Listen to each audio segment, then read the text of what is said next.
ఈ గొర్రెల మధ్య వాడు పొట్టేల్లా ఉండేవాడు.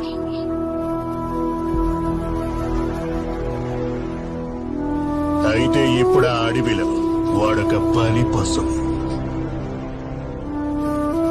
వాడు పోయాడు, మళ్ళీ తిరిగి రాడు. డిసెంబర్ 8, 2021లో విరాట్ కోహ్లీని వన్డే కెప్టెన్సీ పదవి నుండి తప్పించింది బీసీసీఐ. నమ్మకాలు చనిపోయిన ఆ చోట ఒక పిచ్చోడు కట్టుకథలు చెప్తూ బతుకు మీద ఆశ పుట్టించాడు. సూత్రధారుని సూత్రాన్ని చిరిపి అహంకారంతో నిండిన రాక్షసుల్ని అంతం చేయడానికొచ్చిన దొరని దీనులకి నమ్మకం కలిగించేలా తీసుకొచ్చింది ఒక మహాతల్లి.